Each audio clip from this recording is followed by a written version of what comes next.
ప్రార్థన ద్వారా సమస్తము సాధ్యమే. మన పితరులు ఎన్నో ఈ లోకంలోనివి అద్భుతమైనవి కనిపెట్టి మన ముందు తీసుకొచ్చారంటే వారి యొక్క ప్రార్థన జీవితము, దేవుడిచ్చిన జ్ఞానం వల్ల మన పితరులు అలాగే పరిశోధన విషయంలో ఎన్నో విషయాల్లో పరిజ్ఞానము పొంది ఆ జ్ఞానంతో కనిపెట్టి మన ముందు తీసుకొచ్చారు. మనం ఈ రోజులలో వాడుకుంటున్న ప్రతిదాని వెనుక ప్రార్థన ఉంది. ప్రార్థనతో సమస్తమును సాధ్యమే. ప్రార్థన జీవితము లేనట్లయితే ఎక్కడ వేసిన గొంగలి అక్కడే అన్నట్లుగా మన జీవితాలు ఉంటాయి. ప్రార్థన వల్లనే సమస్తము సాధ్యము. మనకు సమస్యలుగానే మిగిలి ఉంటున్నాయి అంటే మనము సరి అయినంత ప్రార్థన చేయలేకపోతున్నాము, సరి అయినంతగా దేవునితో మాట్లాడలేకపోతున్నాము. కనుకనే మన సమస్యలుగా ఉంటున్నాయి, మన ఇబ్బందులుగా, మన దుఃఖము, మన కన్నీళ్ళుతో మన జీవితము ఉంటుంది. ఎందుకని మనము ప్రతిరోజు ప్రార్థనలో బలపడుతూ దేవుని యొక్క శక్తిని పొందుకోకూడదు? ప్రార్థన ద్వారా సమస్తము సాధ్యమే అని తెలిసినప్పుడు మన పనులలో మనము పడి ప్రార్థనను నిర్లక్ష్యము చేసినట్లయితే మనము ఎంతగానో కోల్పోతాము. కనుక ప్రతిరోజు ప్రార్థించే వారముగా మనం ఉండాలి. ఈ సమయంలో ప్రార్థించుకుందాం. రాత్రికాల ప్రార్థన. మహాపరిశుద్ధమైన ప్రేమ నమ్మకమైన గొప్ప దేవ, నిన్న నేడు నిరంతరము ఏకరీతిగా ఉన్న తండ్రి, సర్వోన్నతుడా, సర్వకృపానిధి కలిగిన గొప్ప దేవ, నీకే స్తోత్రాలు. యేసయ్యా, స్తోత్రాలకు అర్హుడా, నీకే వందనాలు. స్థిరపరచువాడా, నీకే వందనాలు. బలపరచువాడా, నీకే స్తోత్రాలు. హెచ్చించువాడా, నీకే కృతజ్ఞతాస్తుతులు చెల్లిస్తున్నాం తండ్రి. దినదినము మమ్మల్ని నడిపిస్తూ మమ్మల్ని పోషిస్తున్నందుకు స్తోత్రాలు. ఉదయం నుంచి ఈ క్షణము ఈ రాత్రి వరకు మాకు తోడై మమ్మల్ని క్షేమంగా నడిపించి ఉన్నారు తండ్రి, స్తోత్రాలు. యేసయ్యా, ఈ ప్రార్థనలో ఏకీభవించిన ప్రతి ఒక్క కుటుంబాన్ని, ప్రతి ఒక్కరిని పేరు పేరున జ్ఞాపకం చేసుకోండి. వారు ఎలాంటి స్థితులలో ఉన్నారో మీకు సమస్తము తెలుసు గనుక వారి యొక్క ప్రార్థన అవసరతలను మీ సన్నిధిలో సమర్పించుచుండగా వారికి కావలసిన సమాధానమును, నెమ్మదిని వారికి దయచేయండి తండ్రి. వారి కుటుంబాలలో, వారి జీవితంలో ఉన్న గలిబిలిని తొలగించండి. అశాంతిని, అసమాధానమును తొలగించి శాంతి, సమాధానము, ప్రేమ కలిగిన జీవితమును మీరు అనుగ్రహించండి తండ్రి. వారు దుఃఖంలో ఉన్నట్లయితే ఓదార్చండి, బలహీనతలో ఉన్నట్లయితే బలపరచండి, ధైర్యాన్ని కోల్పోయి ఉన్నట్లయితే ధైర్యాన్ని అనుగ్రహించండి తండ్రి. చిక్కుల్లో, సమస్యల్లో ఉన్నట్లయితే విడుదల దయచేయండి తండ్రి. ఇరుకులో ఉన్నట్లయితే విశాలతను కలుగజేయమని ప్రార్థించుచున్నాం తండ్రి. గొప్ప దేవా, నీకే స్తోత్రాలు చెల్లిస్తున్నాము. యేసయ్యా, వారు ఎలాంటి ఇబ్బందులలో, అప్పుల సమస్యలు, ఆర్థికంగాను వెనుకబడి ఉన్నట్లయితే మీరు సహాయం అందించండి తండ్రి.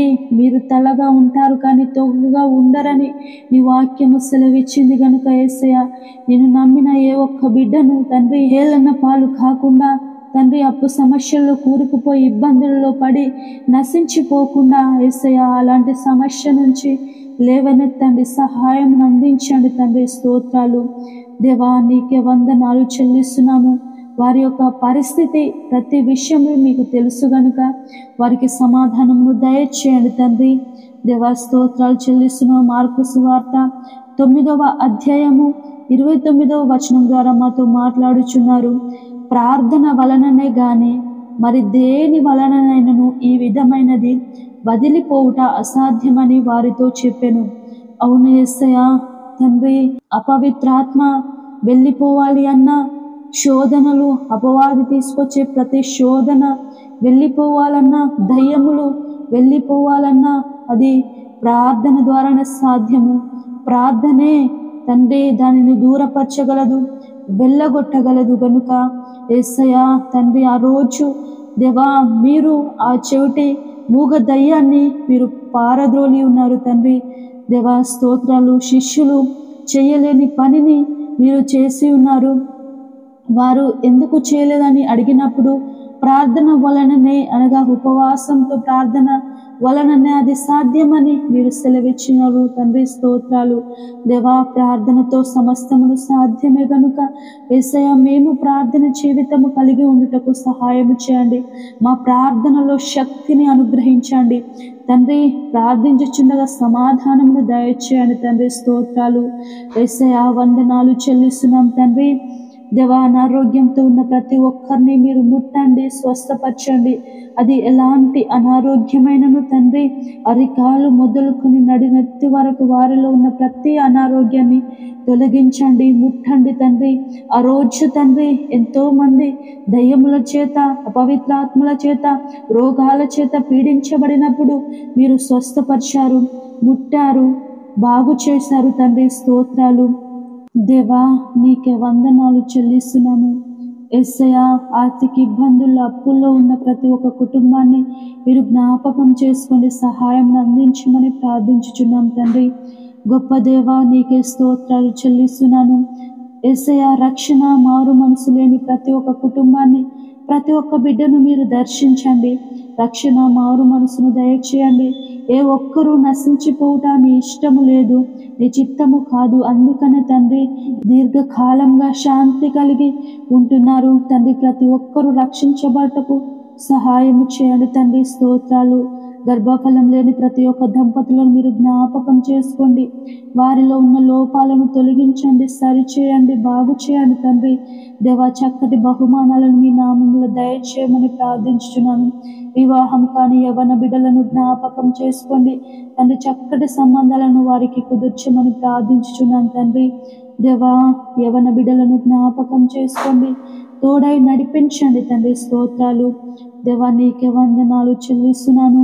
నిరుద్యోగులను జ్ఞాపకం చేసుకుని ఎంతో కాలం నుంచి ఎదురు చూస్తున్నారు. సరి అయిన జాబ్ లేక చూస్తుండగా మీరు సహాయం అందించండి. వారికి చక్కటి జాబ్లను మీ నామములో దయచేయమని ప్రార్థించుతున్నాను తండ్రి.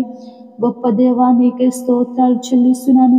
ఉదయం నుంచి ఈ క్షణం వరకు మేము చేసిన ప్రతి పనులలో, ప్రయత్నాల్లో, ప్రతి విషయంలో ఎలాంటి అపాయము, ఆటంకాలు రాకుండా క్షేమముగా మమ్మల్ని నడిపించి ఉన్నారు తండ్రి. స్తోత్రాలు, వందనాలు చెల్లిస్తున్నాం తండ్రి. దేవా, మా భారతదేశంలో తెలుగు రాష్ట్రాలను, ఇతర దేశాలను, ఇతర రాష్ట్రాలను జ్ఞాపకం చేసుకోండి, తోడై నడిపించండి. అధికారులను జ్ఞాపకం చేసుకోండి తండ్రి. ప్రజలకు మంచి పరిపాలన అందించడానికి మీరు కృప చూపించండి. మంచి ఆరోగ్యము వారికి దయచేయమని ప్రార్థించు తండ్రి.